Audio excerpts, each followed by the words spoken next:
ഈ ദുരാത്മാക്കളുണ്ടോ? കാരണം ജീസസിൻ്റെ കാലഘട്ടത്തിൽ ജീസസ് അനേകം ദുരാത്മാക്കളെ പുറത്താക്കിയ കാര്യങ്ങൾ പറയുന്നുണ്ട്. ജീസസിൻ്റെ ശിഷ്യന്മാരായിട്ടുള്ള അപ്പോസ്തലന്മാർ ദുരാത്മാക്കളെ പുറത്താക്കിയതായിട്ട് പറയുന്നുണ്ട്. അപ്പോൾ അങ്ങനെയുള്ള ഈ ദുരാത്മാക്കൾ ഉണ്ടോ? അത് ഈ ലൂസിഫറിൻ്റെ വംശപാരമ്പര്യത്തിൽ വരുന്നതാണോ? അല്ലെങ്കിൽ ഒരു കഥയുണ്ടല്ലോ, ഈ പെന്തിക്കോസ് മേഖലയിലും ക്രിസ്ത്യൻ മേഖലയിലൊക്കെ പറഞ്ഞു വെച്ചിരിക്കുന്ന ആൾക്കാരെ പറ്റിക്കുന്ന ഒരു കഥയുണ്ട്. ലൂസിഫറിനെ അവിടെ നിന്ന് വെട്ടി താഴെയിട്ടു, ഭൂമിയിൽ വീണു. അപ്പോൾ ലൂസിഫറിനെ സപ്പോർട്ട് ചെയ്യാൻ വേണ്ടിയിട്ട് നിന്ന കുറേ ഏഞ്ചൽസ് ഉണ്ട്, അവരും നിലത്ത് വീണു. അങ്ങനെ ഈ ലൂസിഫറും ആ ദൂതന്മാരുടെ സേനയുമാണ് ദുരാത്മാക്കളായിട്ട് മാറിയത്. അവർ താമസിക്കുന്നത് നക്ഷത്രമണ്ഡലത്തിലും ആകാശമണ്ഡലത്തിലുമൊക്കെയാണ്. അവരാണ് ജനങ്ങളെ പ്രലോഭിപ്പിക്കുന്നതിനും ടെംപ്റ്റ് ചെയ്യുന്നതിനും മറ്റുള്ള നെഗറ്റിവിറ്റിയൊക്കെ പ്രൊപ്പഗേറ്റ് ചെയ്യുന്നതെല്ലാം ഈ ദൂതന്മാരാണ്. സോ ഇങ്ങനെയുള്ള കുറേ കള്ളക്കഥകൾ ക്രിസ്ത്യാനിറ്റിയിൽ ആൾക്കാരെ പേടിപ്പിക്കാനായിട്ടും പറ്റിപ്പിക്കാനായിട്ടൊക്കെ എടുത്തു വച്ചിട്ടുണ്ട്. സോ ഇതാണോ ഈ ജീസസ് പുറത്താക്കിയെന്ന് പറയുന്ന ദുരാത്മാവെന്നൊക്കെ പറയുന്നതെന്നാണ് അടുത്ത ക്വസ്റ്റ്യൻ. ശരിക്കും ഈ ദുരാത്മാവെന്ന് പറയുന്നത് നമ്മുടെ ആത്മാവ് തന്നെയാണ്, നമ്മുടെ തോട്ട്സ് തന്നെയാണ്. ഒരിക്കൽ ജീസസ് പത്രോസിനെ, എടാ സാത്താനെ, നീ എനിക്ക് ഇടർച്ചയാകുന്നു, നീ എന്നെ വിട്ടു പോ എന്ന് പറഞ്ഞതായിട്ട് നിങ്ങൾ ബൈബിളിനകത്ത് വായിച്ചിട്ടുണ്ടാവും. അപ്പോൾ പത്രോസ് സാത്താനാണോ? അതോ പത്രോസിൽ സാത്താൻ കയറിയതാണോ? അപ്പോൾ ഇവിടെ മനസ്സിലാക്കേണ്ടുന്ന ഒരേ ഒരു കാര്യം, ദൈവത്തിൻ്റെ പദ്ധതിക്കും ദൈവികമായിട്ടുള്ള ആ കൾച്ചറിന് വിരോധമായി ചിന്തിക്കുകയും പ്രവർത്തിക്കുകയും ചെയ്യുന്ന ആരെയും സാത്താനെന്ന് പറയും, അല്ലെങ്കിൽ ദുരാത്മാവെന്ന് പറയും. അപ്പോൾ ഞാനെന്ന് പറയുന്ന വ്യക്തി ദൈവികമായ അഭിഷേകം കിട്ടിയതിന് ശേഷം ആ അഭിഷേകത്തിൽ ദൈവികമായ നടത്തിപ്പിൽ ഗൈഡൻസിൽ മുന്നോട്ട് പോകുന്നതിന് പകരം ഞാനിങ്ങനെ കുത്തിയിരുന്ന് എൻ്റെ ഉയർച്ചയ്ക്കും എൻ്റെ വളർച്ചയ്ക്കും എൻ്റെ സാമ്പത്തിക നേട്ടത്തിനും വേണ്ടിയിട്ട് ചില കാര്യങ്ങളെ മാനുഷികമായി ചിന്തിച്ച് അത് എക്സിക്യൂട്ട് ചെയ്യാനായിട്ട് തുടങ്ങിക്കഴിഞ്ഞാൽ ഞാൻ ദുരാത്മാവാണ്. ഇസ്രായേൽ ജനങ്ങളെ ഭരിച്ചു കൊണ്ടിരുന്നത് പൗരോഹിത്യത്തിനകത്ത് നിൽക്കുന്ന വ്യക്തികളും കുറേ മത ലീഡേഴ്സുമാണ്. ഇവരെപ്പോഴും പ്രവർത്തിച്ചു കൊണ്ടിരുന്നത് ദൈവത്തിൻ്റെ പദ്ധതികൾക്കെതിരെയാണ്. ദൈവം എന്താണോ ഭൂമിയിൽ ആഗ്രഹിച്ചത് അതിൻ്റെ നേരെ വിപരീതമായ രീതിയിലാണ് ഈ മതവക്താക്കളും മതപുരോഹിതന്മാരും പ്രവർത്തിച്ചു കൊണ്ടിരുന്നത്.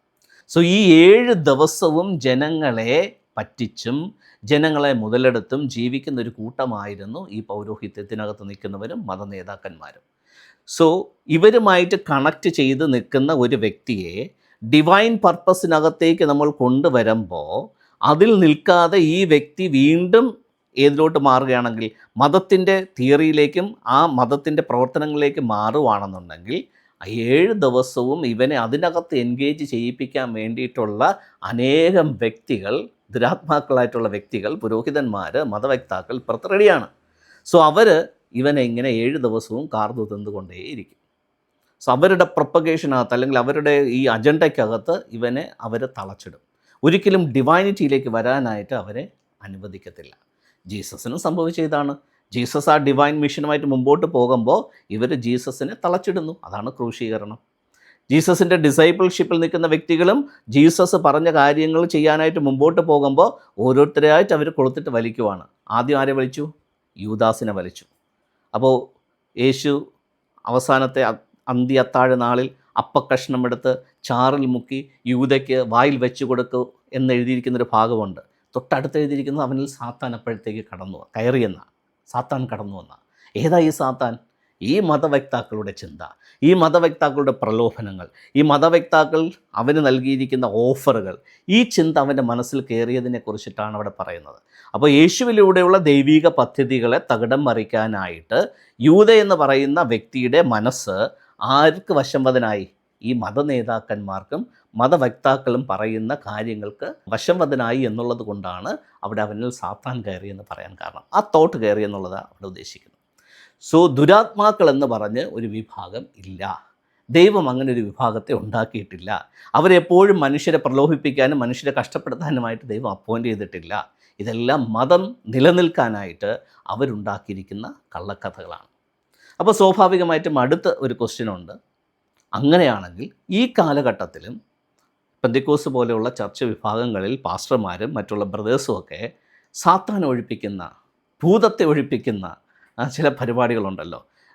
എല്ലാവരും കൂടെ പിടിച്ചിരുത്തി ആ വ്യക്തി സാത്താൻ ഇറങ്ങിപ്പോ, ദുരാത്മാവ് ഇറങ്ങിപ്പോ, യേശുവിൻ്റെ അധികാരത്തിൽ ഞാൻ കൽപ്പിക്കുന്നു എന്നൊക്കെ പറയുമ്പോൾ ഒരു പെണ്ണോ ആണോ അവിടെ കിടന്ന് നിലത്തൊക്കെ ഇട്ട് വിളിച്ച് അവിടെ കിടന്ന് ഉരുണ്ട് നിലവിളിച്ച് അലറി ഒരു ഭൂതമിറങ്ങിപ്പോയി എന്ന് പാസ്റ്റർ മുദ്രയിടും.